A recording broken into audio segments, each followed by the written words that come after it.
And here we're approaching Okay, folks, the Mandela effect. Here's the show. Where the president is to Seen that make a speech dedicating the limousine, new medical center. 6-passenger limousine. See that, people? Here the people are racing to get a glimpse of President and Mrs. Kennedy. They didn't want to miss out, so they're running as fast as they can to make sure they have an opportunity to see the president. It's hard. I can't believe this.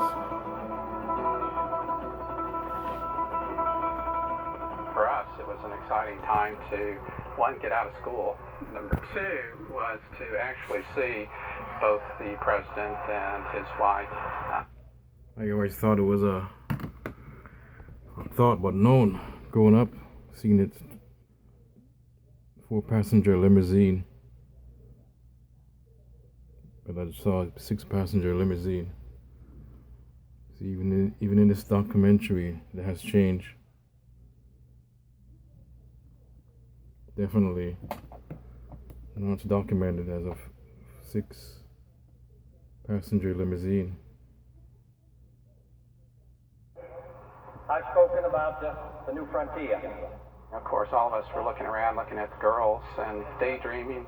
But as he began to speak, it really began to resonate with The me. fact that we do stand on the edge of a great new era, filled with both crisis and opportunity. An era to be characterized by achievement and by challenge. This So everything has, so the whole thing has drawn changed. its cap over the wall of space. And we have no choice but to All the footage, probably every documentary has been changed to a 6-passenger limousine.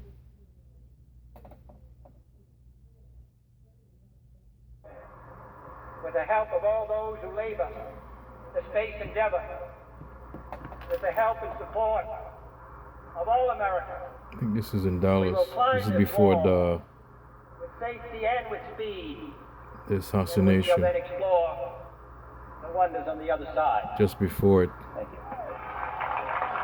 Speech. He's making a speech. Kennedy's schedule was tight, and he was already behind. But then he learned about an experiment that was going on elsewhere on the base. The president Is is it talking Cape to the Canaveral? general there at Brooks, and I'm in the background looking at my watch with Mr. Kellerman. He just advised me that the president has decided he wanted to go in and see airmen who are in a laboratory hyperbaric chamber.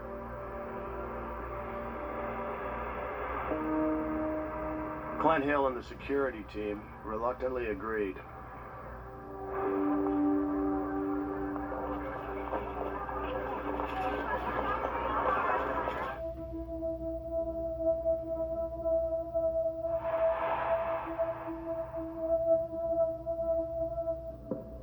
Scientists were studying the effects of pure oxygen on young volunteers living in a hyperbaric chamber, simulating a space cabin at 27,000 feet. Dr. Billy Welch was overseeing the experiment. It was a day like any other day. That sounds kind of trite, but it was. We were told that, obviously we knew that the president was coming. We were told that he was going to be invited to come look at the experiment. And so we did tidy up and told our people to be on their best behavior. The 4 young men had spent the last 2.5 weeks living in this cramped chamber.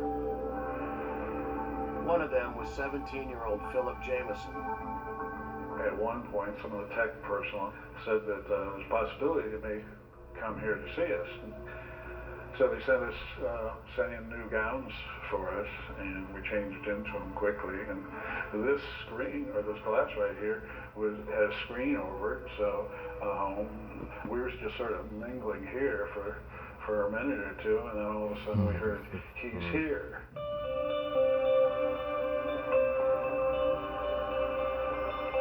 Well, this is the place where President Kennedy came in with his entourage, Secret Service, Secretary of the Air Force, Commander of Air Force Systems Command, General Shriver, our Commander, General Bedwell.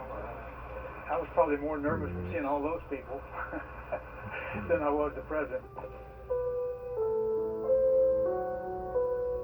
He came up put on a headset, started talking to the guys inside, and I can always remember one thing. That was the look on the guy's face inside when they heard his voice. The heart stopped. That's It another was just bunch. one of those, here he was. And you had to take in the whole picture of him for a few seconds to really realize that this was President Kennedy. He spoke to us for a little while, asked us how we were doing, how comfortable it was in here, and wanting to know our goals and how we were benefiting from it. And, you know, first thing I knew, we get to meet you. The president was just as interested to be meeting the volunteers. And at one point he says, and you are the perfect model of ask not what your country can do for you, but what you can do for your country. Here is something we've heard before, but for him to say that we're the model of it, it is very exciting. Very, very exciting. On his way out, Kennedy spoke privately with Dr. Welch.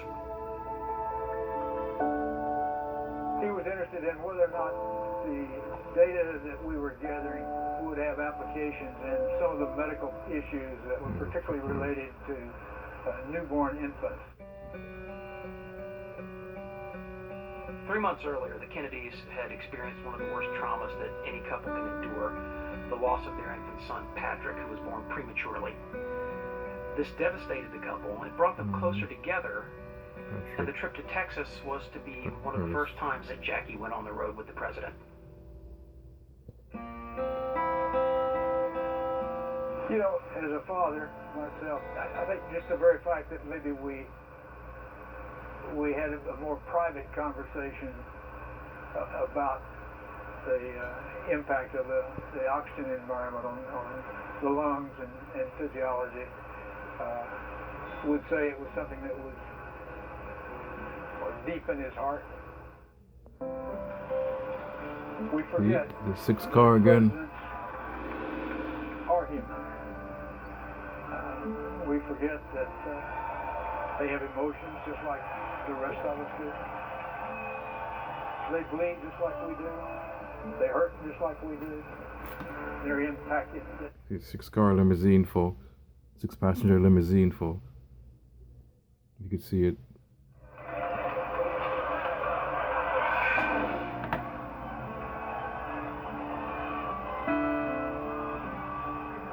John F. Kennedy has 21 hours to live. Just before the assassination. 5 minutes alone, got a text